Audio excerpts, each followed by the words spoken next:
Bonjour à toutes et à tous et bienvenue dans ce nouvel épisode de Voyage en cartothèque. Aujourd'hui, j'ai le plaisir de recevoir Sylvie de Taronaute, exploratrice du tarot et professeure de tarologie à Poudlard. Elle nous en parlera parce qu'en plus elle est à la veille, ou presque, de lancer son 5e challenge calendrier de l'Avent à Poudlard. Mais on va prendre les choses dans l'ordre et on va commencer par le commencement. Déjà, Sylvie, bienvenue. Comment tu vas ? Ça va, salut Nico. Je suis contente d'être là, super heureuse d'être là. Bon, moi aussi. J'avoue que moi aussi, tu fais partie de ces figures, en tout cas pour moi, hein, chacun son référentiel, mais pour moi, tu fais partie de ces figures incontournables du paysage tarot francophone.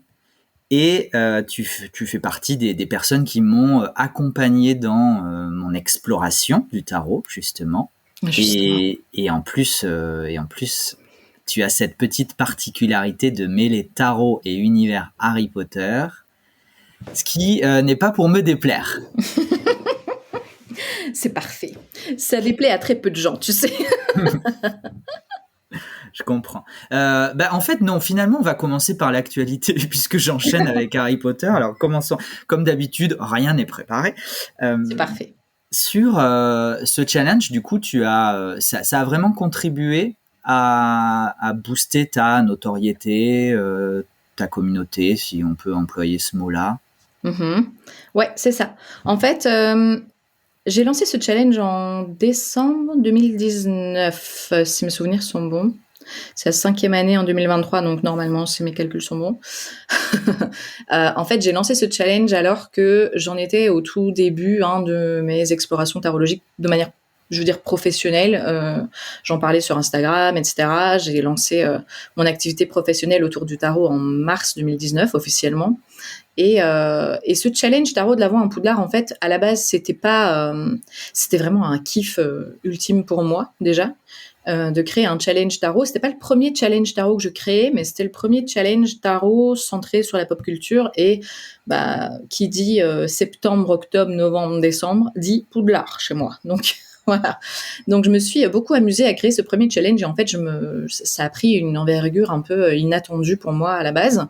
Donc ça a attiré énormément de gens. Et en fait, j'avais pas forcément prévu de réitérer l'expérience, mais quelques mois en fait avant la saison 2, j'ai eu une tonne de messages en mode non mais on recommence cette année.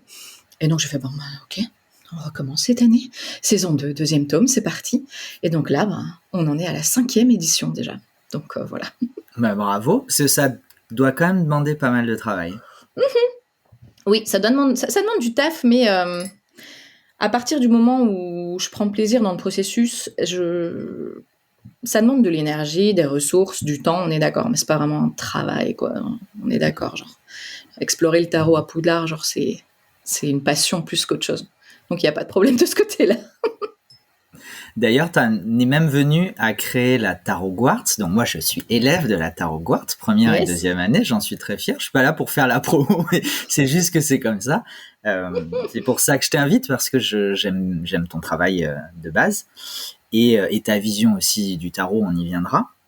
C'est le challenge ou c'est la Tarot Quartz qui est arrivé en premier ? C'est le challenge qui est arrivé en premier. Le challenge est arrivé en décembre et la Tarot Quartz a ouvert ses portes en mars 2020. Donc voilà. C'est d'abord le challenge, ouais. Donc la Tarot Quartz, c'est une école inspirée de Poudlard, dans laquelle par thématique, tu explores le tarot via le prisme d'un thème tiré de la saga Harry Potter. Exactement. Donc c'est vraiment En fait, je suis partie du principe que si j'étais en pleine reconversion professionnelle à l'époque, donc je travaillais pour mon activité avec le tarot, mais j'étais aussi orthophoniste, d'abord à temps plein, puis j'ai progressivement réduit mes heures. Et en fait, ce qui s'est passé, c'est que je me suis posé la question de si j'étais en vraie reconversion pro là aujourd'hui et que je pouvais choisir absolument n'importe quel métier, ce serait quoi ? Et la réponse très honnête et très brute à ça, c'était j'enseignerais le tarot à Poudlard. À quel moment est-ce qu'ils apprennent le tarot ? Genre, il me manque un truc. Okay. Et donc, je suis partie un peu dans un délire à la base très c'était presque un fantasme. Ok, je vais travailler à Poudlard et enseigner le tarot. Et en fait, le projet est né comme ça. Et c'est comme ça que j'ai décidé de faire ça. Donc oui, en fait, à la Tarot Quartz, on explore le tarot sous le prisme en fait des certaines thématiques clés de la saga. Ça peut être des personnages importants, ça peut être des concepts, ça peut être des objets, des endroits. Et l'objectif, c'est vraiment en fait, pour moi, l'objectif, ça a été d'étudier un petit peu plus ce que la mythologie de Poudlard apportait à ma mythologie personnelle à moi, et à quel point ça nourrissait aussi ma pratique du tarot, parce qu'en fait, j'ai très vite fait des liens entre le tarot et le monde d'Harry Potter. C'est pour ça que le challenge est né, d'ailleurs, hein. Les 4 suites du tarot, les 4 maisons de Poudlard, etc. Il y a moyen de faire des liens très, très forts. Et c'est une exploration que je faisais pour moi de mon côté, et donc j'ai décidé de l'ouvrir au public, en fait, tout simplement.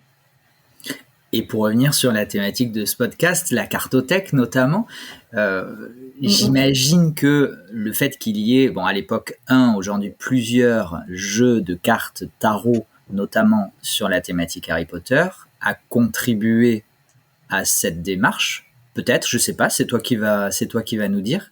Alors en fait, j'ai d'abord fait des liens clairs, c'est-à-dire qu'en fait,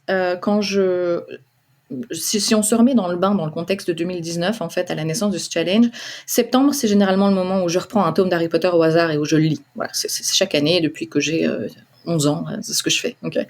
Et donc, en fait, ce qui s'est passé, c'est que quand j'ai repris un tome d'Harry Potter cette année-là, je ne sais plus c'était lequel, potentiellement le 3e, parce que c'est mon préféré de tous, mais ce qui s'est passé, c'est qu'en fait, je commençais à voir le monde qui m'entoure au travers du prisme du tarot, et donc ça a été assez flagrant pour moi de me rendre compte que je pouvais associer des personnages de cours à certains personnages de Harry Potter, que je pouvais associer certains concepts du tarot à certains endroits, etc. Et donc j'ai vite fait des liens, et puis évidemment, le lien le plus fort, c'est les 4 suites du tarot et les 4 maison de Poudlard, où là, tout de suite, les liens se sont créés. Puis là, je suis tombée dans une espèce de marmite sans fond, où j'ai commencé à faire des recherches. J'ai trouvé une vidéo YouTube anglophone qui en parlait et qui faisait des associations avec lesquelles moi, j'étais pas d'accord, par exemple. Typiquement, associer Pouf-Souffle à la suite des coupes, parce qu'il y a la coupe de Pouf-Souffle. Et moi, j'arrivais pas à faire ça. Enfin voilà, Pouf-Souffle, pour moi, c'est la suite des Pentacles, par exemple, parce que c'est la Terre. Mais donc, j'ai retravaillé, en fait, toutes mes associations, toutes mes symboliques comme ça. Et j'ai du coup recherché à ce moment-là s'il existait un tarot Harry Potter. Et j'en ai trouvé un, celui d'Eleanor Piper, et j'ai vu aussi qu'il y avait d'autres tarots en construction. J'ai vu plein de projets comme ça, peut-être 2-3 à l'époque, de projets de tarot en construction, jamais aboutis. J'ai pas le nom d'artistes comme ça qui me viennent en tête, mais je me souviens que sur Instagram, le hashtag Harry Potter Tarot, il y avait le tarot d'Eleanor Piper, et puis quelques artistes qui exploraient le truc, mais c'était très très peu encore répandu. Et donc, j'ai acheté le tarot Harry Potter, et dans la foulée, j'ai acheté le tarot de Thoth, parce qu'en fait, je me suis rendu compte qu'il était basé sur le système Thoth. Donc, j'ai plongé encore une fois, j'ai encore ouvert une porte immense, dans laquelle je me suis perdue pendant des mois. C'est toujours le cas aujourd'hui, et j'adore ça. Et puis, c'est vrai que c'est à ce moment-là que j'ai trouvé le tarot Harry Potter. C'est pas le tarot qui a déclenché, par contre, ça a nourri mes réflexions. Ok, mais du coup, t'as quand même reçu le tarot Harry Potter avant de te lancer dans la Tarot Quartz et dans le challenge.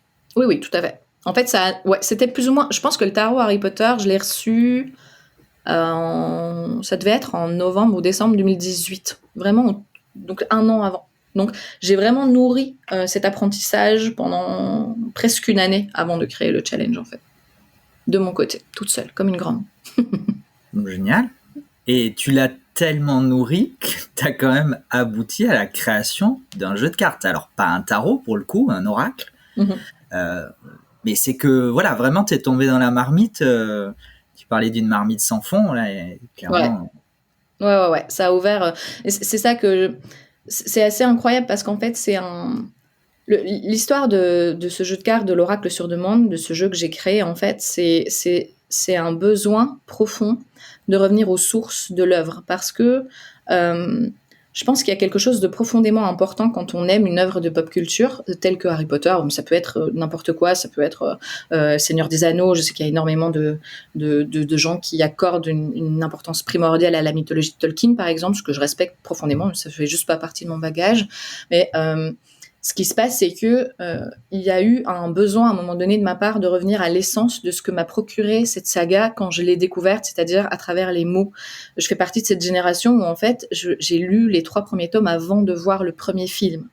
Donc oui, c'est une génération et c'est un vrai privilège en fait. J'estime aujourd'hui que c'était un vrai privilège parce que il y a tout un imaginaire qui s'est construit avant qu'on me l'impose en fait. Et en fait, l'oracle sur demande, c'est un oracle un peu spécifique parce que ce ne sont que des mots. Euh, mais pour moi, les mots sont l'essence de l'œuvre. Et ça me tenait à cœur en fait d'avoir cet outil parce que dans mes explorations personnelles, même avec un tarot aussi joli et soigné et recherché que le tarot d'Eleanor Piper par exemple, ou tous les autres tarots d'ailleurs qui existent sur le sujet maintenant, ça reste une vision du créateur, c'est pas la mienne. Et on m'a souvent demandé si j'allais créer un tarot Harry Potter un jour. C'était un peu ma prochaine question.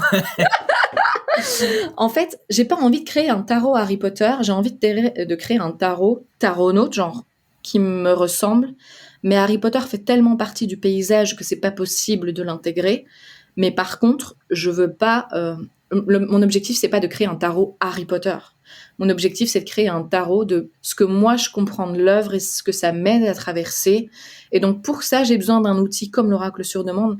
Vraiment, là, l'oracle sur demande, à la base, c'est un outil très égoïste, très je le fais pour moi parce que je sens que j'ai besoin de cet outil-là pour travailler les concepts qu'il y a dans l'œuvre, pour comprendre ce que ça m'apporte et pour éventuellement un jour créer mon propre tarot. Ça reste évidemment un projet très important pour moi, mais c'est pas un projet pour demain, quoi. J'ai besoin vraiment de macérer ça. Et donc la tarot quartz m'aide à faire ça. Mon travail personnel, parce que j'ai une pratique spirituelle qui est très axée aussi sur le monde de pop culture d'Harry Potter.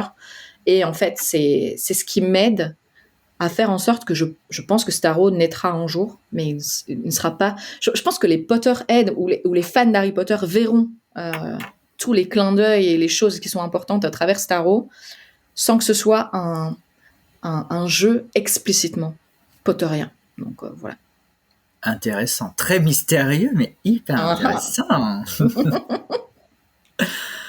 Pour revenir sur la cartothèque, donc on a parlé t'as parlé du tarot Harry Potter renommé HP Tarot par Eleanor Piper, qui est un peu le tarot historique, le jeu de cartes historique, enfin à ma connaissance, à la tienne aussi, je crois.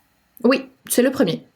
Autour de l'univers Harry Potter, il y en a eu d'autres depuis. Il y a même eu des cartes à jouer éditées officiellement, contrairement aux références dont on parle, qui les autres ne sont pas vraiment officielles, reconnues. Mais donc toi, tu les as tous, je crois.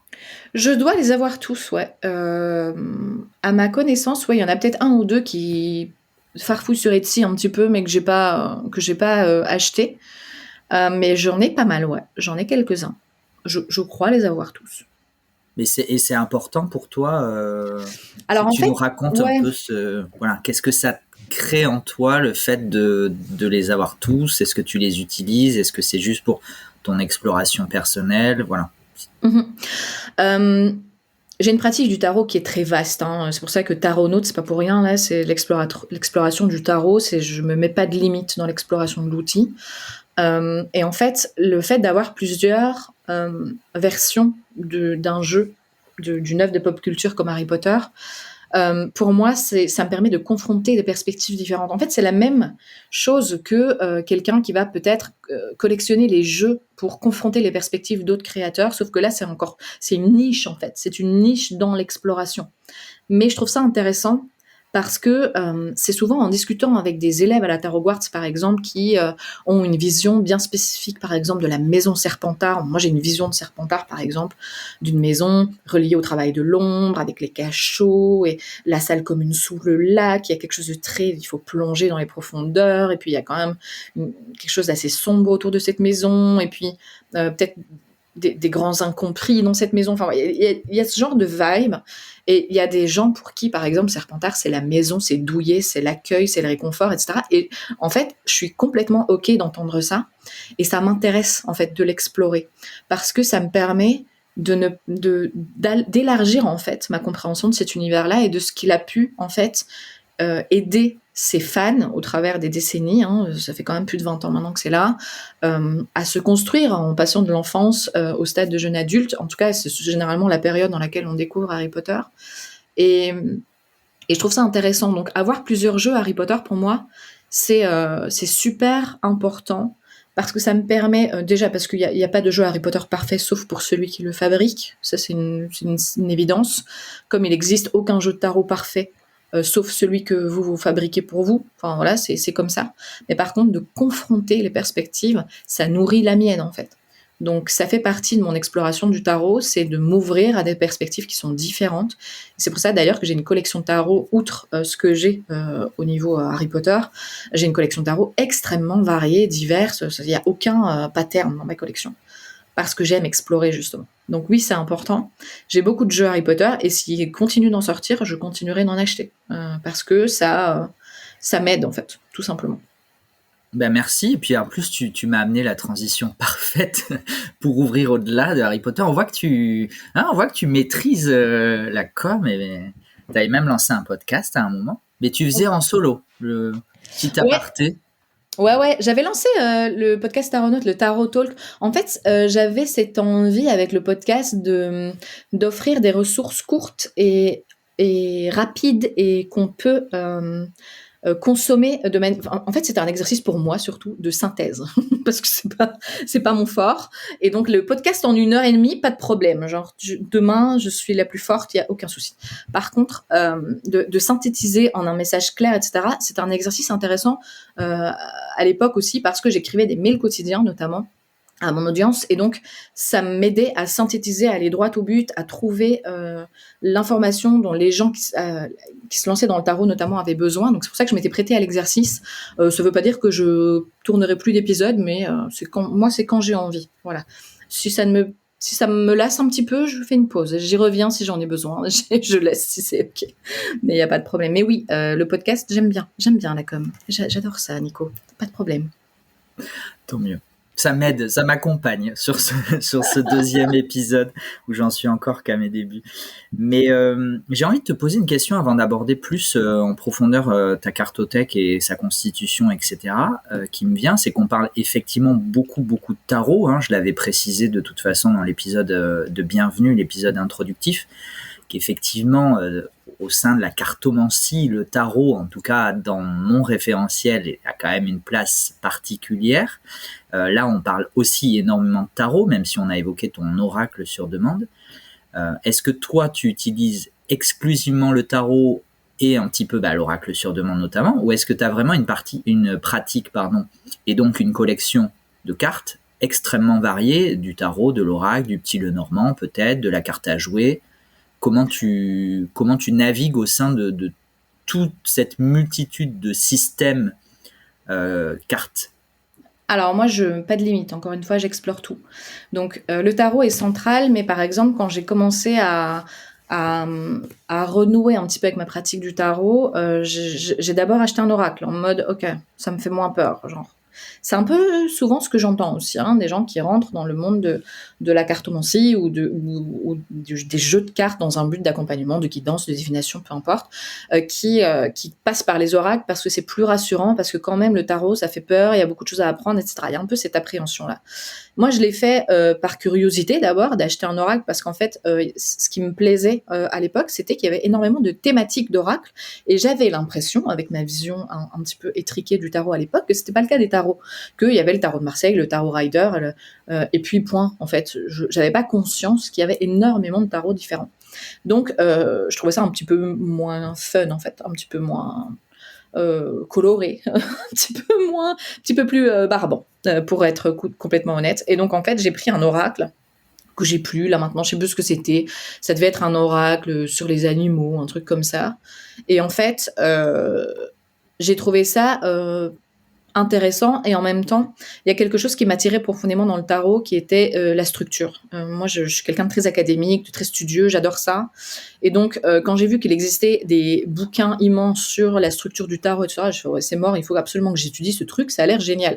Mais j'ai vraiment pris d'abord le tarot d'un point de vue académique, et c'est ce que je fais avec tous les autres systèmes. C'est-à-dire que si par exemple le Lenormand, j'ai plusieurs jeux de Lenormand, j'adore le système Lenormand, je le trouve très coquin, en mode malicieux dans son approche. Le Lenormand, j'aime bien, il pique un peu. J'ai des cartes à jouer classiques. C'est un peu le système avec lequel j'ai le plus de difficultés, mais potentiellement parce que j'arrive pas trop à distinguer le jeu de cartes à jouer et le jeu de cartes à jouer en aspect plutôt guidance divinatoire, etc. Mais j'ai des tas d'autres jeux aussi. Donc, j'ai jamais parlé de ça, je pense, mais j'ai une baraja espagnole, là, par exemple. Moi, j'ai des racines espagnoles, et donc j'ai un souvenir d'une tante en Espagne qui avait un jeu, ce qu'on appelle une baraja española. Donc, c'est un jeu de cartes, mais vous savez, c'est toujours les bâtons, les bastos, les oros, les pièces, les épées, etc. Et donc j'ai un jeu de baraja et j'ai des jeux en espagnol sur la baraja parce que j'ai envie d'explorer le système divinatoire d'une baraja. Le seul truc qui me dérange par exemple dans ce système, c'est qu'il n'y a pas de reine. Voilà, donc bon, c'est particulier, il n'y a pas de reine, il n'y a pas de dame. Mais c'est un système qui existe. J'ai aussi une Loteria Mexicana, qui est un jeu en fait de bingo à la base, mais avec des images qui font un peu penser au Lenormand, mais avec des images très variées avec lesquelles on pourrait travailler en divination. Donc en fait, j'explore énormément de choses parce que ça me fascine, parce que je trouve ça chouette. Ça ne veut pas dire que je l'utilise au quotidien pour moi. Par contre, j'ai ce besoin de me nourrir et d'explorer. Donc là, par exemple, je viens de m'offrir là pour Noël, je ne l'ai pas encore reçu, mais je me suis acheté un tarot artisanal italien de Il Meneghello, je ne sais pas si tu connais, qui est un artisan italien qui restaure en fait des très anciens tarots. Ben, j'ai acheté un tarot di Modrone, un des plus anciens tarots qui ressemble un peu au Visconti Sforza. Et en fait, ça m'emballe parce que c'est un objet qui arrive dans un papier artisanal. Enfin voilà, c'est un bel objet et j'ai envie d'explorer ce système-là. Donc en fait, je me mets pas de limite. Donc si tu viens dans ma cartothèque un jour, genre il y a des tarots de Marseille, Rider-Waite, pop culture, tarot de Thoth, inspiré de Thoth, des trucs sur les vampires, des trucs sur les... Alors que je suis pas forcément fan de ça, mais j'ai tout en fait. J'ai besoin d'explorer tout. Et il y a autant des trucs super illustrés, pas du tout illustrés, noir et blanc, colorés, spirituels, hyper ancrés, contemporains, anciens, il y a tout, en fait. Et je me mets pas de limite. Donc, j'ai des oracles aussi. Alors, le truc que j'ai tendance à pas trop utiliser, c'est les oracles à message. Parce que personnellement, pour moi, je vois pas d'intérêt particulier d'avoir une photo avec un message. Je dirais, il n'y a rien à étudier là-dedans. Voilà, c'est ça que je veux dire. Je trouve qu'il y a moins à explorer, mais ouais, des oracles, par exemple, j'adore l'oracle des archétypes de Kim Krans, par exemple. J'adore les oracles de Teal Swan un peu. J'aime bien comment c'est construit, même si c'est pas très particulier. J'aime bien les oracles en fait où c'est dessiné, où il y a une structure derrière, où il y a vraiment des choses à explorer. Et parfois je les utilise, et parfois je les utilise pas, mais ça veut pas dire qu'ils n'ont pas leur place dans ma collection. Je sais pas si tu vois ce que je veux dire. Ouais, complètement. J'ai une montagne de questions qui me viennent à t'écouter. C'est hyper intéressant, c'est passionnant. Mais tu parles beaucoup d'exploration. Hein, t'en as fait ton nom de scène, j'allais dire, ton nom d'entreprise en tout cas, au moins, si ce n'est ton nom de scène. Mais en fait, qu'est-ce que tu explores? Est-ce que tu explores le système? Est-ce que tu explores une construction? Est-ce que tu explores la fabrication d'un jeu? Ou est-ce que tu viens explorer des profondeurs de ta psyché, de ton inconscient, de la spiritualité, de l'univers, de l'autre monde? J'en sais. Qu'est-ce que tu viens explorer? Mais tout, Nico, c'est ça qui est génial. Quand j'ai commencé à créer mon entreprise et à parler de tarot, etc., plusieurs personnes dans mon entourage étaient un petit peu sceptiques, en mode c'est quand même très niché le tarot. Et chaque fois je leur répondais, mais vous comprenez rien au tarot alors, genre, il n'y a rien de moins niché que le tarot. Genre le tarot, tu touches au tarot, tu touches à tout. À tout. Tu peux toucher à la divination, à l'inconscient, à l'exploration, comme tu dis, à l'exploration personnelle, à l'expansion personnelle. Bon, ça, c'est quand même une grande partie de ma pratique avec le tarot. Tu peux explorer tout, en fait, des œuvres de fiction, comme je le fais avec Harry Potter. Tu peux explorer une pratique spirituelle. Tu peux explorer par exemple, moi, je sais qu'il y a des tarots qui me vont pas du tout me parler en guidance et qui vont vraiment me parler en méditation, par exemple. Il y a des tarots que je vais utiliser que pour la méditation. On peut absolument tout explorer. C'est ça qui est fascinant. Il y a de l'histoire, il y a de la symbologie, si on a envie d'être académique avec le tarot. Il y a des académiques du tarot. Il y a des académiciens, je sais pas comment on dit, du tarot. Enfin, des gens qui qui conceptualisent, qui intellectualisent l'outil. Moi, ça me fascine aussi cette facette-là du tarot. Il y a des gens qui sont purement intuitifs, qui n'ont jamais ouvert un bouquin de leur vie et qui pratiquent le tarot et qui le comprennent comme personne. Ça m'intéresse autant, en fait, de comprendre ces gens-là. En fait, le tarot, c'est une source inépuisable d'exploration et c'est pour ça, je pense que c'est pour ça, littéralement, que je m'en lasse pas. Et que ça fait des années aujourd'hui, j'ai reconnecté vraiment avec le tarot en 2018, donc ça fait 5 ans. Et est-ce que je calcule bien ? Ouais, ça fait 5 ans. Et en fait, je ne m'en lasse pas et je ne me vois pas me lasser en fait de cet outil-là, parce que on peut très bien aussi explorer tout le côté créatif du tarot. On peut créer un tarot. Je ne sais pas si vous vous rendez compte à quel point c'est un processus au final de création d'un univers à part entière. Ça appelle des ressources intérieures, des recherches, moi je suis nulle en dessin, comment je pourrais faire du coup pour mettre au monde ce tarot-là. Ça appelle à la collaboration, c'est aussi un appel à la communauté. Il y a une communauté qui s'est construite autour du tarot qui est complètement fascinante, de gens qui se posent des questions importantes sur le monde, sur la vie, sur tout ce que le tarot évoque en fait. Donc pour moi le tarot c'est tout. Donc c'est pour ça que Taronaute, c'est parfait pour moi, parce que je ne veux pas me mettre dans une case. Je pourrais pas. Si je me mets dans une case, c'est là que je commencerai à me lasser, en fait. J'explore. Et justement, ta cartothèque, c'est un support d'exploration, puisque ça t'aide, tu disais qu'en fonction de la thématique, en fonction de la structure, est-ce que c'est un tarot, est-ce que c'est un oracle, est-ce que c'est un petit Lenormand, ça t'aide à explorer d'autres facettes. Mais je vais retrouver ma question. T'as quand même, donc, t'as une cartothèque très importante quand même, on va y revenir. Mais du coup, tu as quand même commencé à distiller des petites informations. Chaque jeu est quand même attribué, souvent, en tout cas c'est l'impression que j'en ai des partages qu'on a, soit des partages publics que tu fais, soit des échanges qu'on a, y compris celui-ci. Chaque jeu a quand même très rapidement une attribution particulière. Oui, alors en fait, j'ai un peu des jeux tout-terrain, j'appelle des jeux tout-terrain, des jeux couteau suisse un peu, qui peuvent servir absolument tout et n'importe quoi. C'est le cas par exemple du Rider-Waite pour moi. C'est vraiment un couteau suisse pour le coup. Le Rider-Waite classique pour moi, c'est quand même mon outil de base. Après, il y a des jeux qui très vite ont une attribution. Alors ça veut pas dire que c'est figé dans le marbre, mais par contre c'est l'impression que j'en ai dès le départ. J'expérimente et si ça se confirme, c'est ok en fait. Et si ça se confirme pas, eh bien j'explore autre chose. Enfin voilà, je me mets pas de case, mais je m'enferme pas dans une case, mais par contre oui, il y a un feeling très rapide en fait qui se fait avec un jeu de je sais qu'il va pas me servir dans tel cas, je sais qu'il va me servir plutôt dans tel cas, je lui accorde parfois une vibe un petit peu plus. Par exemple, typiquement, une des pépites de ma collection, c'est le Tildwyk Tarot, première édition. Okay, donc le Tildwyk Tarot, c'est un tarot qui a longtemps été cherché, son créateur est malheureusement décédé peu de temps après avoir sorti ce tarot en édition limitée à 1000 exemplaires, donc évidemment ils se sont arrachés dans le monde entier. J'ai mis très longtemps à le trouver. Je l'ai trouvé, je l'ai pas payé si cher. J'étais contente de mon coup, pour le coup. Et en fait, ce tarot, quand je l'ai eu entre les mains, il m'a fait. C'est un sentiment compliqué à expliquer, mais j'ai su que je n'allais pas genre me tirer une carte du jour avec ce tarot. Genre, c'est pas possible. Donc, c'est un tarot que j'utilise en méditation uniquement, en pathworking. Donc, c'est cette technique de méditation où on rentre dans une carte et où on explore l'univers de la carte. J'ai eu, là, par exemple, la seconde édition de ce jeu. Je l'ai revendue, genre, 1 mois après, parce que je n'avais pas les mêmes vibes qu'avec la première édition. Par exemple, c'est particulier. Mais pourtant, c'est le même jeu, mais en fait, c'est pas le même jeu. Okay, et c'est comme ça que je fonctionne avec ma cartothèque. C'est-à-dire que je dois avoir un feeling.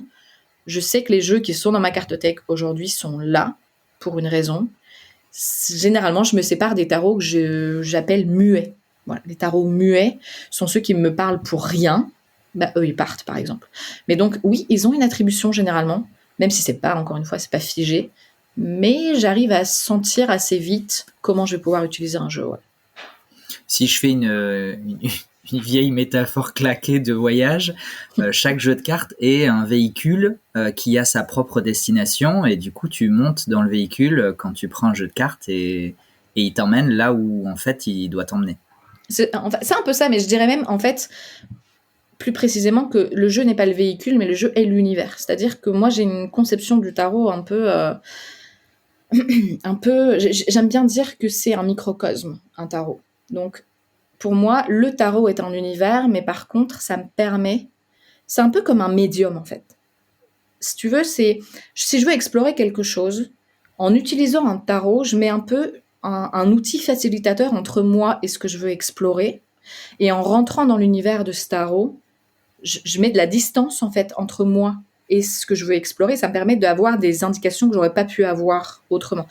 C'est un peu perché comme explication, mais ce que je veux dire par là, c'est que pour moi, un tarot, c'est un microcosme, plus c'est un écosystème. Tu vois ce que je veux dire? C'est un univers, c'est un Polly Pocket. J'aime bien, j'aime bien cette métaphore parce qu'en fait, ça me parle tellement, parce que c'est ma génération, mais quand j'étais petite, on allait genre en réunion de famille ou quoi, pour pas m'embêter là, s'il y avait pas mes cousins ou si j'allais m'emmerder, je prenais quoi? Je prenais un Polly Pocket. Je peux jouer pendant des heures avec ce petit univers dans mes mains, ok? Ben, un tarot, pour moi, c'est le même en fait. J'ai un tarot dans les mains, j'ai un petit univers avec lequel je peux jouer pendant des heures, explorer pendant des heures. Donc, plutôt que, c'est vrai que je comprends ce que tu veux dire quand tu dis c'est un véhicule et tu vas là où tu vas. C'est un peu l'univers intermédiaire qui me permet d'aller où je veux. Mais oui, c'est un peu ça.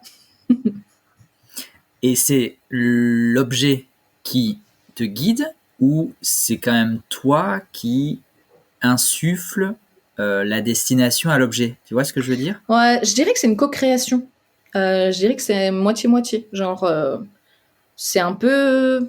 Certains tarots vont m'inspirer l'exploration à faire, et puis parfois j'ai une exploration à faire et c'est moi qui vais aller chercher le tarot. Mais en fait, je dirais que c'est une co-création. Ouais, j'aime bien cette notion de co-création, du fait que le tarot, en fait, existe de par l'interaction qu'il a avec son propriétaire. Et j'ai une anecdote assez rigolote à ce sujet, si tu as envie que je te la raconte. En fait, Évidemment, vas-y. Évidemment. En fait, j'ai un de mes premiers tarots, quand j'ai reconnecté avec ma pratique en 2018 du tarot, en fait, le premier tarot que j'ai acheté, avant même d'acheter le Rider-Waite, etc., après avoir mis les mains sur un Marseille, évidemment, parce que c'est le seul que je connaissais à l'époque, et j'ai acheté le Deviant Moon Tarot. Je sais pas pourquoi, parce que je suis une flippette de première, il y a rien dans ce tarot qui m'attirait de prime abord en termes d'esthétique, mais je sais pas, je me pose pas de questions généralement. Un tarot me plaît, je prends, je verrai bien plus tard. Donc j'ai acheté le Deviant Moon Tarot qui est toujours d'ailleurs sur mon bureau systématiquement dans son petit coffre là, il bouge pas. Et c'est un tarot que j'ai utilisé et que j'utilise très très très régulièrement, qui est devenu littéralement c'est le doudou deck de ma collection. Oui, c'est le Deviant Moon Tarot, je sais bien, mais ça reste le tarot vers lequel je vais quand j'ai le plus besoin, je ressens le plus besoin de me tirer les cartes. C'est littéralement le Deviant Moon que j'utilise. Et un jour, j'étais la seule personne vraiment de ma famille très proche, une des seules personnes à qui je tire les cartes, c'est ma marraine qui, en fait, pratique le tarot elle-même et le pratique depuis qu'elle est petite, enfin adolescente. Et je vais chez elle lui rendre visite et elle me demande un tirage et je dis mais tu sais j'ai pas mon jeu. Elle m'a dit non mais t'inquiète. Et alors elle descend avec un Deviant Moon tout neuf qu'elle avait acheté. Elle dit tu vois j'ai acheté le même que le tien donc tu vas pas perdre tes repères, tout va bien, t'inquiète. Donc je prends le tarot, le Deviant Moon Tarot. J'ai été incapable de lui tirer les cartes avec son Deviant Moon. Alors j'étais au début de ma pratique donc j'avais pas l'assurance que j'ai aujourd'hui, mais je n'y arrivais pas. Et en fait, ça m'a perturbée. J'ai exploré du coup autre chose avec le tarot, c'est qu'en fait, j'ai compris qu'il y avait une co-création avec l'outil, c'est-à-dire que mon Deviant Moon n'est pas ton Deviant Moon. C'est le même jeu, mais en fait, c'est plus le même parce qu'il a travaillé avec moi. Tu vois ce que je veux dire? Donc, j'aime bien cette idée de co-création parce que je m'y retrouve comme ça. Je pourrais faire la différence si tu me donnes un HP tarot, tu mets le mien et quelqu'un d'autre. Genre, je suis sûre que je retrouve le mien. C'est ouf, hein, mais je suis sûre que je retrouve le mien. Non, c'est hyper intéressant. Et ça me fait penser à... J'ai posé la même question à Yéna, mais je connais déjà un petit peu la réponse. Quid des objets et des jeux de cartes, puisqu'on est là pour parler jeux de cartes, vintage? Ah, j'adore. J'adore. J'ai acheté mon premier jeu, donc le Tarot de Marseille que j'ai acheté là en 2018, le premier que j'ai racheté, c'était un d'occasion. Et j'avais aucun problème avec ça parce que à la base j'ai acheté l'occasion en mode je sais pas si ça va me plaire, je vais pas aller claquer 30 balles dans un truc sans savoir si ça va me plaire. À la base c'était juste la réflexion, j'ai acheté ça 5 balles sur un site de seconde main là et voilà, et je me suis fait la main dessus. Et c'était un Jean Dodal. Et j'ai pas eu de difficulté à connecter avec ce jeu ou à me dire il appartenait à quelqu'un d'autre, etc. Puis j'ai vécu un truc assez chouette, c'est que en recherchant des tarots sur des sites de seconde main, avec ma marraine qui est genre super emballée, que je retombe dans la marmite, et du coup on a fait plein de trucs ensemble pendant longtemps, c'est très chouette, du coup on découvre un antiquaire qui venait de récupérer 3 boîtes de jeux d'une maison qu'ils ont dû vider. Et donc on se rend chez cet antiquaire et on farfouille dans les boîtes.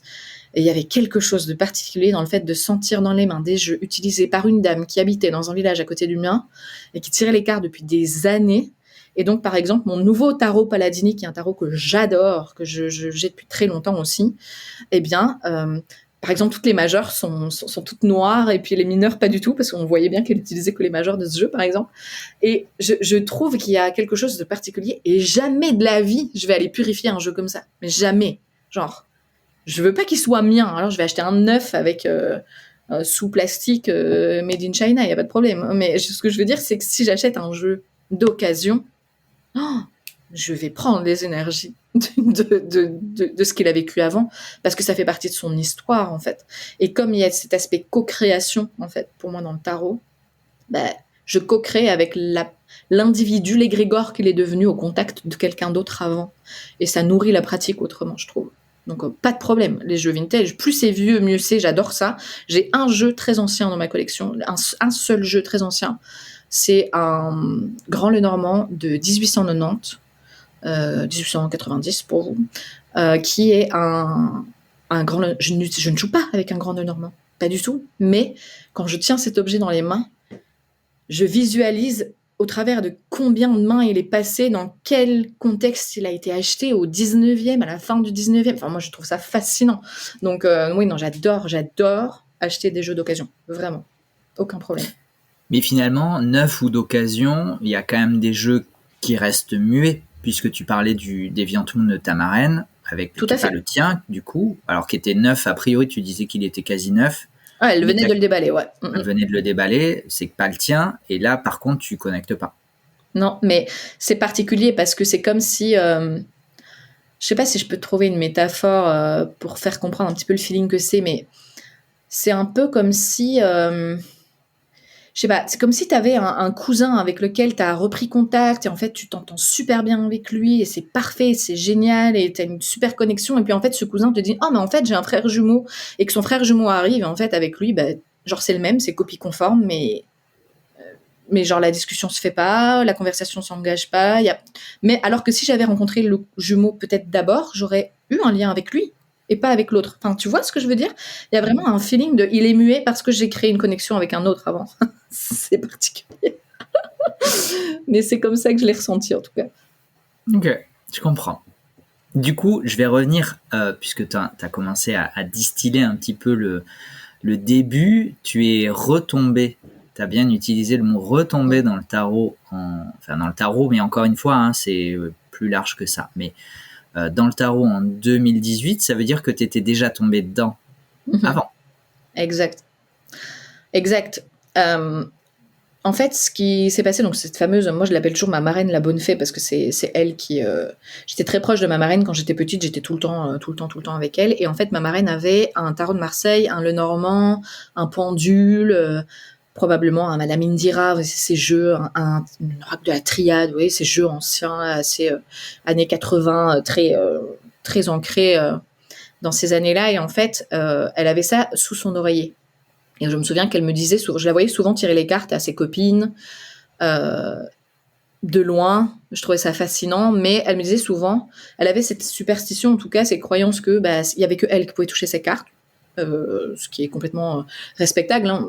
On sait aujourd'hui qu'il y a énormément de gens qui ne veulent pas que d'autres personnes touchent leurs cartes.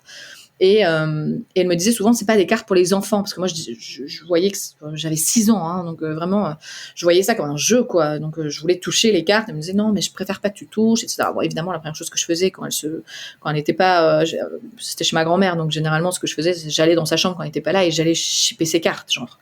Bien sûr que j'allais shipper ses cartes. Elle le sait aujourd'hui, je peux le dire. Mais c'est du coup un univers en fait qui me fascinait, et à la fois qui était un petit peu mal vu par mes parents, surtout mon père notamment, qui disait que bon, quand même c'est bizarre ce qu'elle fait, Donc en fait, je voyais ça un petit peu de loin, en mode ça m'intéresse, mais voilà, il y avait une espèce de tout ce qui était magique, etc., me fascinait. Donc c'est vrai que il y avait un côté mystérieux qui m'inspirait beaucoup. Et puis en fait, à 2 reprises plus tard, le tarot est revenu et il est parti. Donc ça aussi, c'est super intéressant. Donc j'avais 12-13 ans, je pense. Mon père a vidé une maison. Mes parents sont un peu des fanatiques d'objets aussi, donc ils ont vidé une maison et il y avait un magazine Tarot de Marseille avec un tarot de Marseille inclus dans le magazine. Et mon père me l'a donné en mode tiens, un jeu de cartes. Genre, il a pas. Tiens, c'est un jeu de cartes.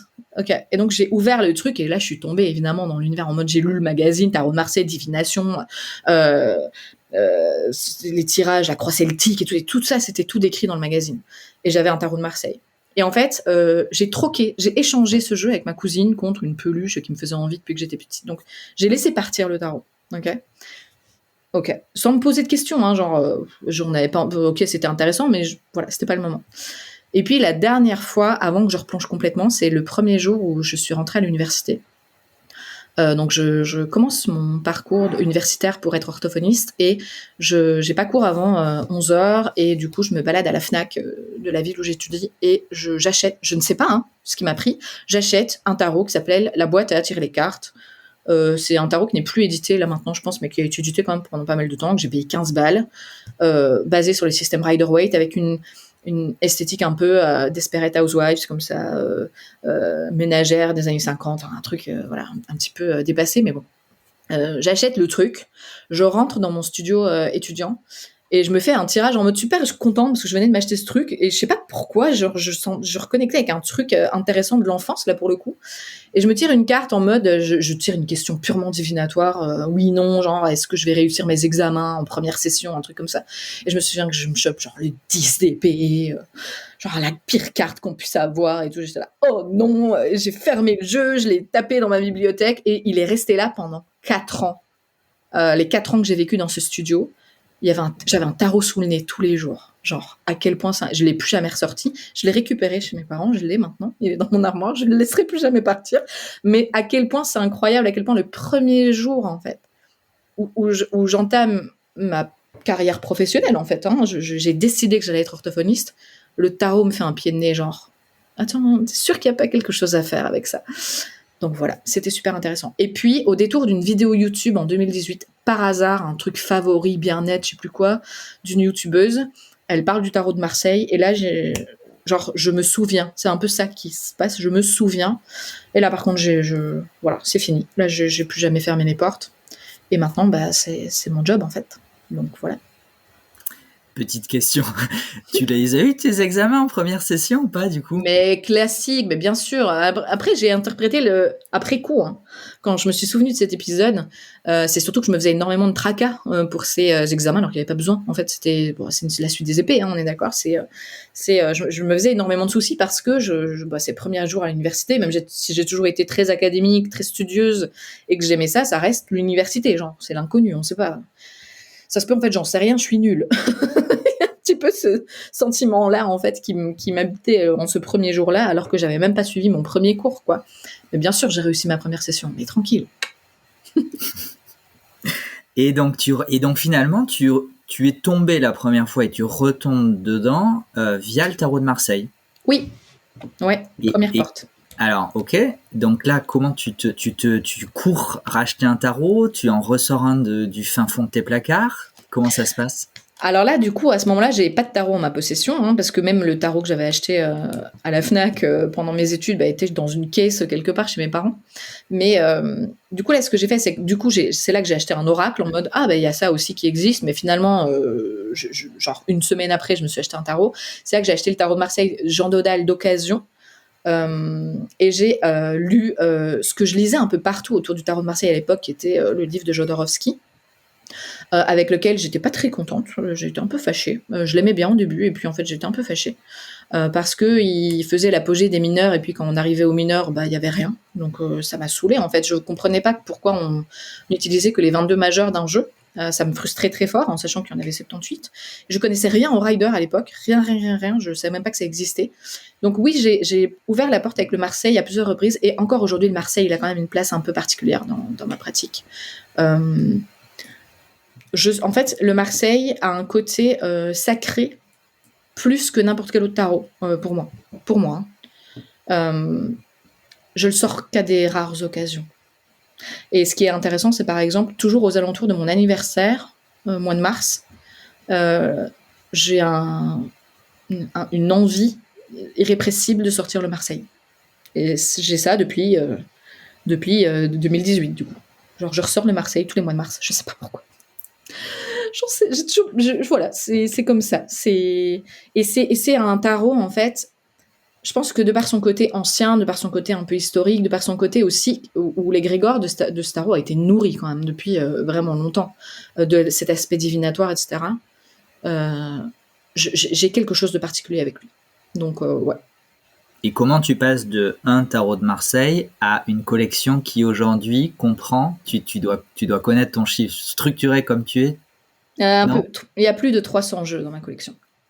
Alors, comment exactement, je sais pas, mais plus de 300, ouais. Okay. Et comment tu chemines de 1 à plus de 300? Alors, il y a 5 ans qui se passent, ok, il y a 5 ans qui se passent, mais on va dire sur les débuts. Comment tu passes de 1 à la découverte et comment tu découvres justement l'univers infini, la multitude infinie de références, d'univers, de travail, de retravail, de réinvention? Par hasard, en fait, au début, par hasard. C'est-à-dire que je cherche un bouquin sur Amazon pour compléter Jodorowsky avec qui j'étais pas contente. Et j'ouvre Amazon, plateforme sur laquelle je commandais jamais à l'époque. Vraiment, je connaissais Amazon, mais je sais pas que je farfouillais ou que je faisais mon shopping là-dessus. Et je tape juste livre tarot, livre tarot. Et puis là, je tombe sur des tarots et je dis, what the fuck, genre, il y a d'autres tarots. Et là, par contre, c'était fini, quoi. Là, je me suis dit, ok, mais qu'est-ce que je fais? Donc, une fois que tu vois qu'il y a le tarot de Marseille, qu'il y a le système Rider-Waite, qu'il y a plein de jeux anglophones. L'anglais, ça n'a jamais été une barrière pour moi. Donc ça c'est vrai que c'est quelque chose qui est intéressant quand on apprend le tarot. Maintenant, il y a de plus en plus de ressources francophones, mais c'est vrai qu'à l'époque, il n'y en avait pas beaucoup. Donc, c'était intéressant pour moi d'explorer ça aussi, et puis de voir en fait qu'il y avait des milliers de jeux, moins encore que ce qu'il y a aujourd'hui. Donc, faut pas demander là, les gens qui tombent dans la marmite maintenant. Bonne chance les gens, parce que faire un choix, c'est pas toujours facile. Mais j'ai eu cette fameuse question de, ok, mais du coup, si je veux étudier autre chose que le Marseille, par quoi je commence? Je me la suis posée aussi, cette question. Est-ce que je prends le Rider-Waite classique avec un bouquin pour l'étudier, etc. Et en fait, je me suis fait confiance et j'étais profondément attirée par le Deviant Moon. Donc, j'ai commencé par le Deviant Moon. J'ai suivi la fameuse formation de Margot, qui à l'époque n'était pas encore mon amie, c'est juste mon mentor. Sa fameuse formation tarot intuitif, elle venait de la sortir. Je l'ai suivie avec le Deviant Moon, et puis c'est fini, quoi. Puis Margot, je suis ce qu'elle fait, elle parle de Bene Bulwen. Qui est Bene Bulwen? Je vais voir Bene Bulwen. Oh, mon Dieu, je tombe dans la marmite Bene Bulwen, j'achète son immense holistique tarot, j'achète le Rider-Waite pour l'étudier, puis c'est fini, en fait, c'est fini. Là, on ouvre. Tu sais même plus dans quel ordre tu ouvres les portes, en fait. C'est même encore aujourd'hui, parfois les liens se font tellement vite, les explorations se font tellement vite que si je prends pas le temps d'écrire et d'archiver ça, j'oublie tellement c'est fulgurant. Quand on ouvre une porte, il y en a 10 autres qui s'ouvrent tout de suite, genre le lendemain. C'est impressionnant. Mais donc oui, à la base, d'ailleurs, il y a une seule vidéo de ma collection tarot sur ma chaîne YouTube, une seule vidéo qui date de genre, je sais pas, 2019, quelque chose comme ça, où je dis de manière très naïve, non mais ça va, je dois avoir 6 tarots, franchement je suis contente de ma collection, genre il m'en faut pas plus, ok? Parce que j'avais aussi cette vision étriquée de il faut utiliser tous ces tarots tous les jours, parce qu'un tarot qui prend la poussière dans une cartothèque, genre c'est pas le but, il faut les utiliser. Mais je suis plus du tout d'accord avec ça aujourd'hui. Donc voilà, j'en ai 300. Et je suis en partie responsable, je vais rien dire. Mais alors, t'as déjà un petit peu parlé de ça, mais là, encore une fois, on parle beaucoup de tarot. Pourquoi tu as vraiment cette appétence à explorer le tarot plus que la carte à jouer, plus que le Lenormand? Est-ce que c'est parce que c'est plus complexe? Est-ce que c'est parce que c'est plus complet? Est-ce que tu vois? Et question subsidiaire, au sein du tarot, système Marseille, système Rider, White-Smith, système Thoth, autre système, voilà. Ouais, alors pourquoi le tarot plus spécifiquement? Parce que moi je pense que c'est la structure du tarot qui d'abord m'a appelée. Le côté très structuré et le fait que c'est un peu comme si on achetait le même pull en différentes couleurs. Enfin, tu vois ce que je veux dire? Genre, c'est le même modèle, mais par contre, on peut le réinterpréter de plein de façons différentes. Donc, il y a une espèce de consensus, parce que malgré tout, on a beau dire, oui, le tarot peut s'appréhender de manière intuitive, il y a beaucoup de gens qui n'apprennent pas le tarot, etc. Mais il reste quand même une espèce de base, une espèce de consensus sur lequel tout le monde est plus ou moins d'accord quand même. C'est rare en fait qu'il y ait des gens qui, même intuitivement, donnent une signification d'une carte qui est à l'opposé de ce qu'on dit traditionnellement, même s'il y a des nuances, etc., qui sont intéressantes quand on prend le tarot de manière intuitive. Il y a quand même un espèce de bagage, une espèce de noyau dur dans le tarot. C'est ça qui est intéressant pour moi. C'est que les 300 tarots dans ma tarothèque, dans ma cartothèque, ont tous la même origine, quelque part. Ils ont tous le même noyau dur. Par contre, ils sont tous pareils en étant différents. C'est ça que j'aime bien. Donc, le tarot me paraît plus impressionnant aussi à la base de par son côté plus ancien. C'est-à-dire que le tarot, quand même, quand on voit qu'il y a des tarots dans certains musées qui ont datent du 15e siècle, je sais pas, moi ça me touche quoi de voir un objet en carton qui traverse les siècles de cette manière-là. C'est quelque chose de très... c'est le côté sacré du tarot, du coup. Un petit peu sacré, mais pas trop sacré qu'on ne puisse pas y toucher. Voilà, il y a ce côté accessible tout en ayant une histoire profondément riche, et ça m'intéresse beaucoup. Et par exemple, les jeux le Grand Normand, par exemple, que j'ai et qui est de 1890, c'est un peu ça qui m'intéresse dans ce jeu, c'est ce côté, quand je prends l'objet, c'est quasiment plus une exploration de l'énergie de l'objet que du jeu en lui-même, que du système en lui-même.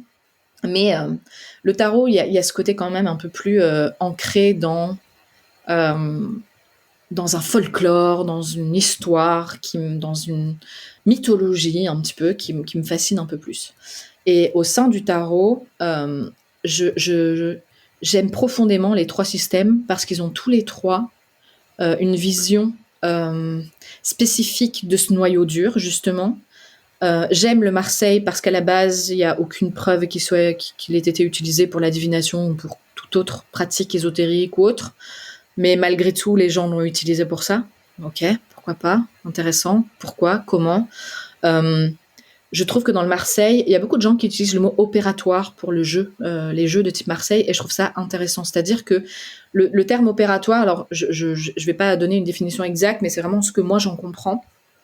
C'est ce terme de quand on a un tirage avec le tarot de Marseille, les couleurs, la position des personnages, le côté un peu simpliste entre guillemets, c'est pas négatif ce que je dis, mais le côté simple, direct, je veux dire, les personnages sont de profil, de face, à gauche, enfin genre c'est clair, on sait qui se regarde pas, c'est direct, et en fait c'est opératif dans le sens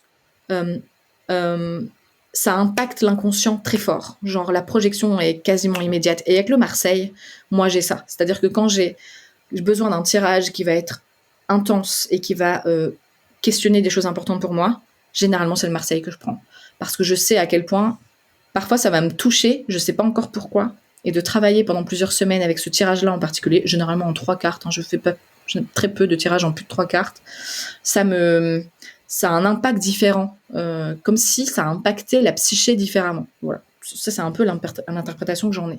Et donc, j'aime le Marseille pour ça, par exemple. J'aime le Rider-Waite parce que ça a été une réinterprétation qui a permis aux gens d'avoir accès à un outil, peut-être de manière plus facilement, avec des représentations peut-être plus accessibles, etc. Même si, quand on s'intéresse au Rider-Waite, en fait, à la création du Rider-Waite et aux intentions des créateurs derrière, on se rend compte qu'en fait, il y a énormément ça reste la Golden Dawn, en fait, à l'arrière de la création du Rider. Donc, il y a des choses aussi qui sont cachées dans le Rider si on cherche vraiment un petit peu plus à se connecter à cet égrégore de toute la Golden Dawn, etc. Le Thoth et le Rider, en fait, sont tous les deux basés sur des systèmes de la Golden Dawn. Donc, c'est intéressant quand on s'intéresse à l'ésotérisme d'avoir ces 2 systèmes à portée de main. Par contre, ce qui est super intéressant, c'est qu'il y a des gens aussi qui vont créer d'autres systèmes. Tu parlais d'autres systèmes. Je pense notamment à Benebolwen, qui est une grande académique du tarot, pour le coup. J'aime beaucoup son côté très, très rigoureux, studieux, décortiqué. Euh, on a l'impression, en fait, quand on a un jeu de Benebolwen dans les mains, qu'on va à l'université, quoi. Genre, t'as besoin de... t'étudies, quoi, vraiment. Et j'aime bien cette facette-là chez elle. Mais par exemple, Benebolwen, elle a mixé le rider et le tot. Par exemple, elle a fait un espèce de système hybride, ce qui est super intéressant, en fait, d'explorer un système hybride du tarot. Donc, encore une fois, moi, je mets pas de limite à mes explorations. Et j'aime les 3 systèmes. Et par exemple, j'ai fait ma roue de l'année 2024, là, j'ai pris le tot. Alors, pourquoi j'ai pris le tot, je sais pas. Je sais pas. Je verrai bien en 2024 pourquoi, mais j'ai pris le tot. Ok. Bah, merci pour cette réponse. Hyper intéressante. Mais moi, je suis subjugué. Et pour les néophytes, s'il y en a qui nous écoutent, la Golden Dawn, c'est une société dite secrète des années 1900, fin Exact. 19e, début 20e, en Angleterre, a priori Londres, hein, par là-bas, dont faisait partie Arthur Waite, le créateur du Rider-Waite-Smith, qui a embauché Pamela Coleman Smith mais qui faisait aussi partie de la Golden Dawn, hein, il me semble. Moi, je vais pas dire de bêtises. Je connais pas bien on dit pas de l'histoire. bêtises, mais Ouais. enfin voilà. Donc c'était une société secrète. À Dont l'époque où la sorcellerie était punissable par la loi aussi, faut le dire. Donc ces pratiques ésotériques étaient, ça devait être secret en fait. Sinon. tout secret et une de leurs initiations consistait à Créer un créer tarot. un tarot. Voilà. D'ailleurs, il existe un tarot de la Golden Dawn. C'est d'autres en fait membres de cette société qui ont créé leur tarot. Ouais. Mais le Rider-Waite-Smith et le Tot, dans une moindre mesure, sont un peu les deux seuls qui sont rentrés dans la postérité et ont été ensuite réinventés, etc. Au sujet de ces réinventions, du coup, on en a déjà un peu parlé. Le fait qu'il y ait toutes ces nuances, toutes ces créations, que ce soit des tarots animaliers, que ce soit des tarots vampires, que ce soit des tarots Harry Potter, pop culture plus générale ou tout autre, toi, qu'est-ce que ça t'inspire en termes déjà en termes artistiques et esthétiques, et puis après dans justement cette exploration, comment ça t'aide? En fait, pour moi, à chaque fois, la création d'un tarot, c'est un peu un processus. Je comprends pourquoi c'était une initiation. Par exemple, tu disais très bien que c'était une initiation dans la Golden Dawn. Ça faisait partie du processus d'initiation. En fait, je comprends complètement pourquoi. Parce que en explorant en fait le tarot, on s'explore un peu soi-même. Hein. C'est un reflet, c'est un microcosme, donc c'est un peu le reflet de notre microcosme à nous, en fait. Et ce qui m'intéresse, en fait, c'est que je sais pas à quel point les créateurs de tarot ont conscience de ce qu'ils révèlent d'eux-mêmes quand ils créent un jeu de tarot. Genre, à quel point J.K. Rowling, par exemple, a exprimé d'elle-même en écrivant le premier tome d'Harry Potter, ça se sent là, la thématique de la mort, la solitude de l'enfant qui a perdu ses parents, l'amour qui vainc tout. Enfin, je veux dire, c'est quelque chose c'est des thématiques, en fait, qui traversent la créatrice, c'est sûr. Et donc, toute œuvre, en fait, artistique, pour moi, est une expression de l'essence de son créateur. Et je trouve ça, en fait, incroyable d'avoir dans les mains des œuvres de créateurs divers du monde entier, avec plusieurs backgrounds, qui vont, en fait, dire une partie de ce qu'ils sont à travers leur création. Je trouve ça déjà super intimiste, touchant, et surtout, c'est un peu comme si on lisait une biographie de manière un peu cachée, quoi. Il y a quelque chose qui nourrit, en fait, en travaillant avec des tarots différents. Pour moi, c'est tout l'intérêt de la collection tarot, d'ailleurs, en fait. Hein.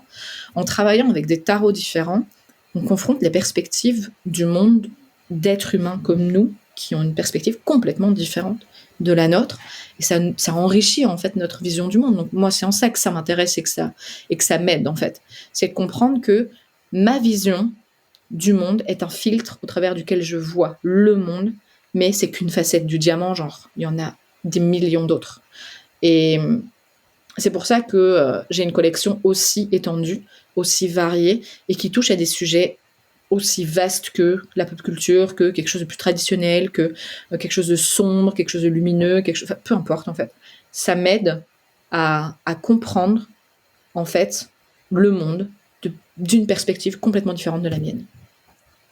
J'ai pas les mots tellement je trouve ça beau. C'est chouette.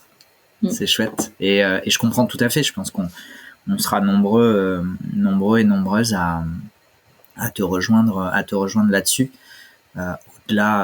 Au-delà de son utilisation pure et dure et des significations qu'on peut en trouver, dont les nuances aussi varient en fonction des choix d'illustration.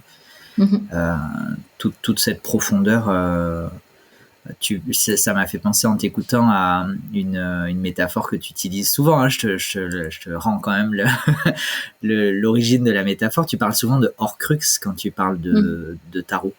Exactement. C'est un morceau de son créateur. Oui, c'est sûr, c'est certain. Mais toute œuvre, toute création, en fait, c'est un morceau. En fait, c'est pour ça que mes deux grandes passions dans la vie sont la lecture et le tarot. Je pense que c'est parce que c'est le même mécanisme. C'est en fait quelqu'un qui va écrire un livre, va mettre un morceau de soi dans ce bouquin et va l'offrir au monde. C'est un cadeau immense, en fait. Et c'est pour ça que mes tarots sont littéralement rangés dans ma bibliothèque, en fait. C'est la même chose, c'est le même principe. C'est-à-dire que c'est vivant, ça bouge, ça rentre, ça sort, en fonction de ce qui m'inspire sur le moment, de ce qui m'inspire plus, de comment moi j'évolue, de ce que j'ai envie d'explorer, de ce que j'ai plus envie d'explorer. Ça change, ça bouge, mais pour moi, c'est vraiment des fenêtres ouvertes sur le monde, sur l'humanité de manière générale, et je trouve ça fondamental. C'est notre condition à tous, en fait. On est tous des humains, et travailler en fait avec des morceaux, mais que ce soit des bouquins, des tarots, des sculptures, des œuvres d'art, des objets créés par vos enfants, peu importe, en fait. Tout est un morceau de son créateur. Donc oui, j'aime bien cette notion d'Horcrux, parce que finalement, si on se souvient de Marc Aurèle aujourd'hui, c'est pas parce qu'il était un empereur romain de je sais plus quel siècle, mais parce qu'il a écrit Pensée, qui était son journal, en fait.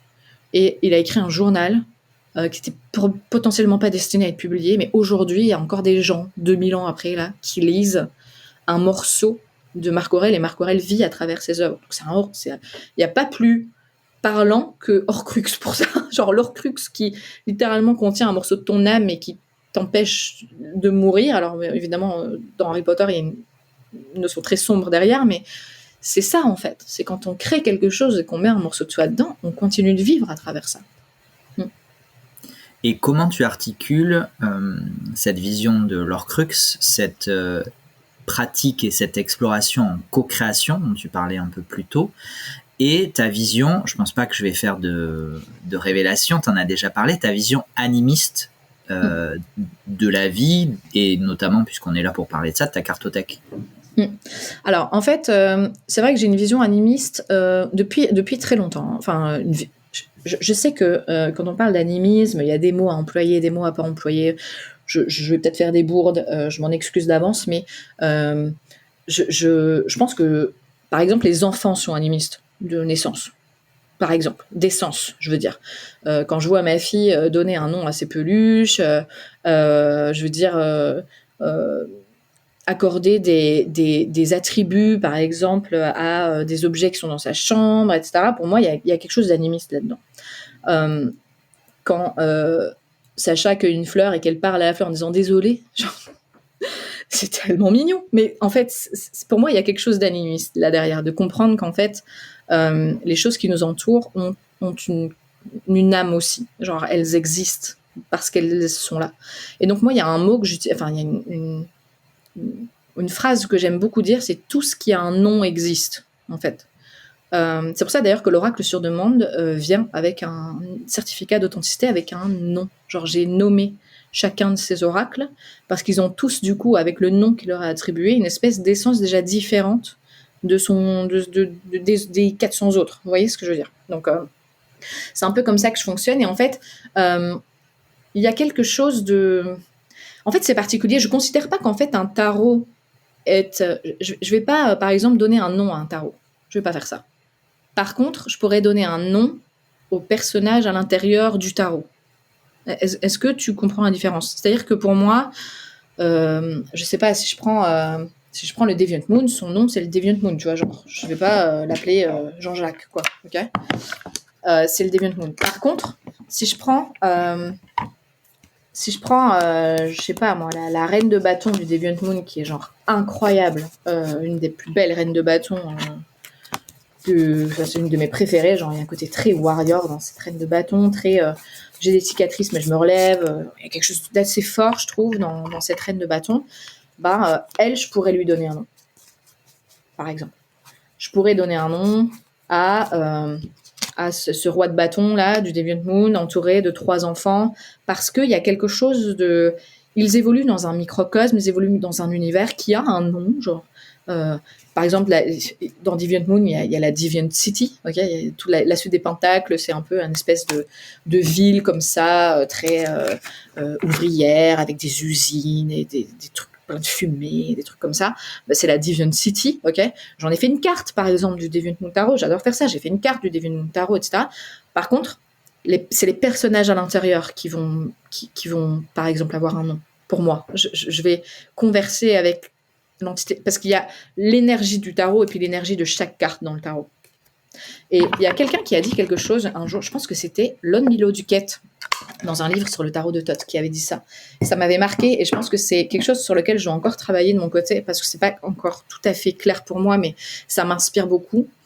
Lon Milo Duquette dit que pour qu'un jeu de tarot soit complet, il faudrait que toutes les arcanes mineures se retrouvent dans chaque arcane majeur, comme si l'arcane majeur était un royaume à part entière, avec l'arcane majeur comme souverain, et que toutes les arcanes mineures évoluer en fait dans ce royaume-là.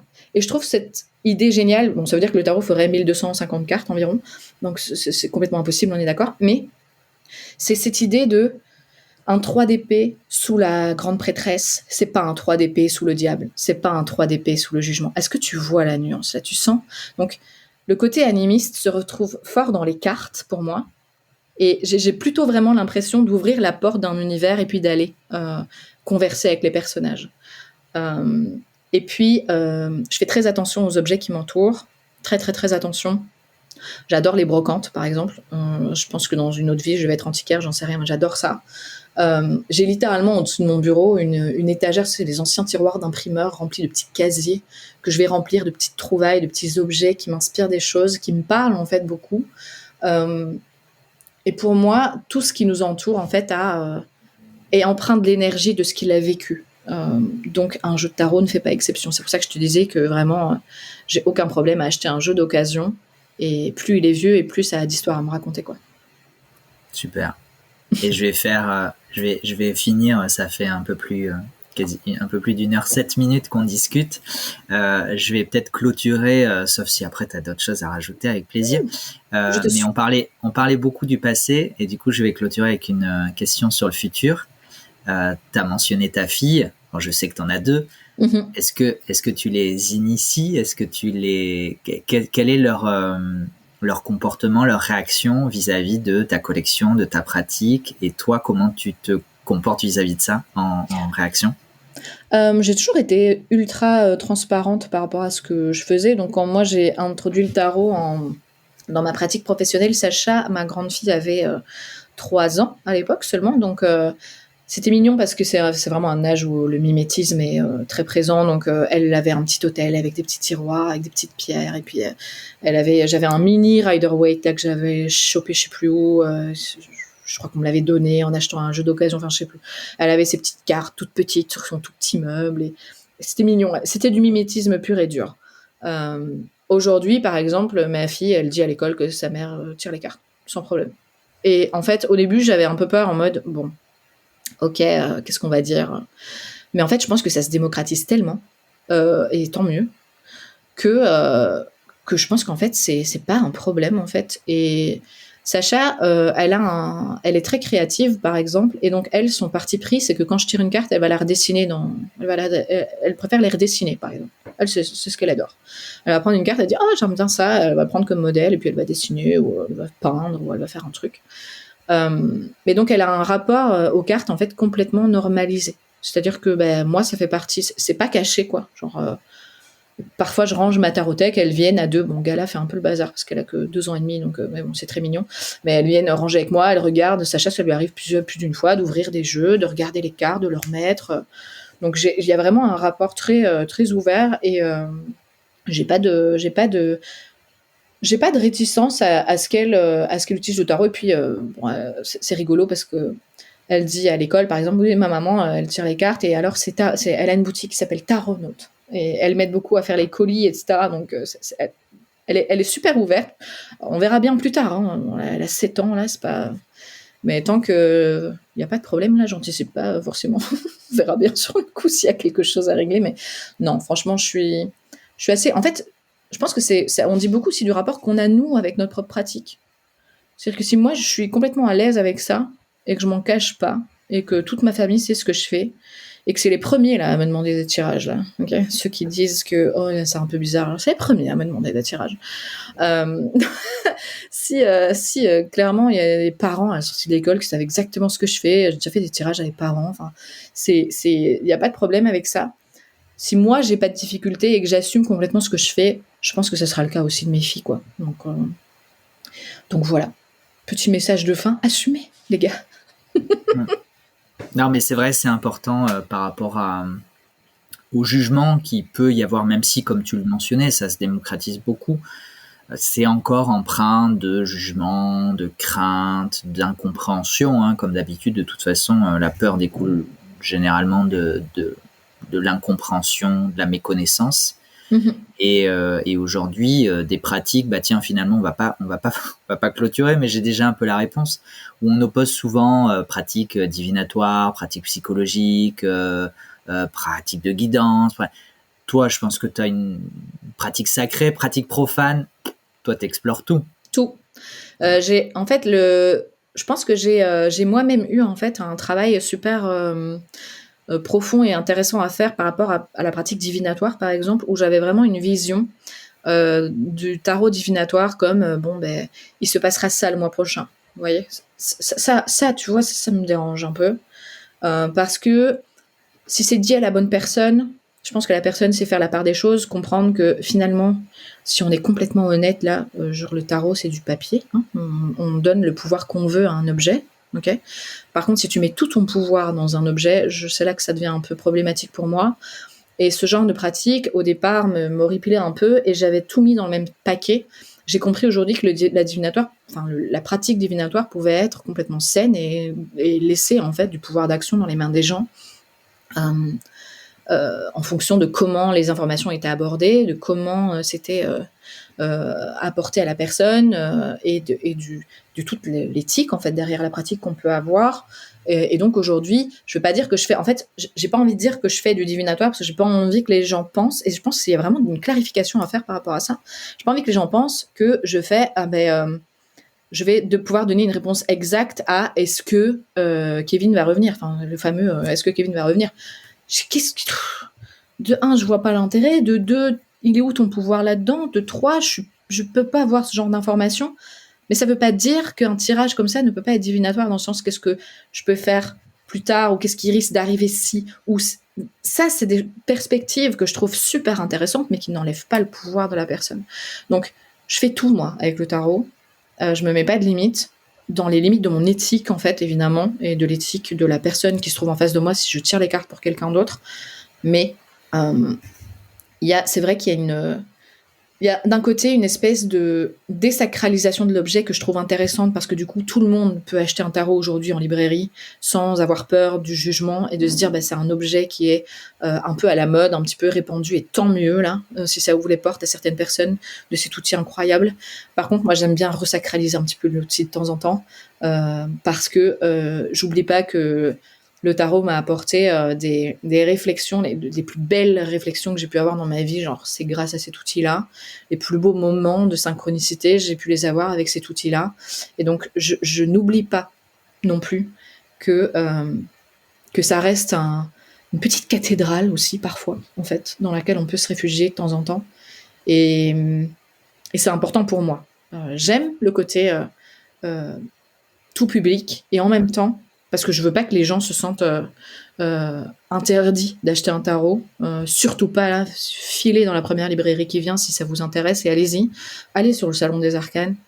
Et, quand il aura rouvert. Voilà, faites péter votre portefeuille chez Nico, il n'y a aucun problème avec ça. Mais j'aime bien quand même que, par exemple, moi, je tire pas les cartes sur un coin de table sale en 3 minutes. Voilà, j'aime bien quand même faire de ce moment un beau moment, par exemple. Mais ça reste la pratique de chacun, mais c'est vrai que ça reste quand même quelque chose de sacré. Donc, divinatoire, sacré, profane, étude, analyse, histoire, intuition, tout. Voilà. Tout, absolument tout. Ça me paraît être une belle conclusion. De toute façon, on aurait pu continuer 3 heures de plus, mais on en refera des... Avec plaisir. On en refera. En tout cas, merci beaucoup d'avoir accepté mon invitation. Merci à toi, c'était un plaisir. Avec plaisir, ce petit voyage en cartothèque tous les deux, et puis d'en faire profiter aussi toutes les personnes qui auront la gentillesse de nous écouter. Voilà, je vous souhaite à toutes et tous une très bonne fin de ce que vous voudrez, une très bonne fin de voyage. Et je vous donne rendez-vous très prochainement pour un nouveau voyage en cartothèque. À la prochaine. Ciao. Salut. Ciao.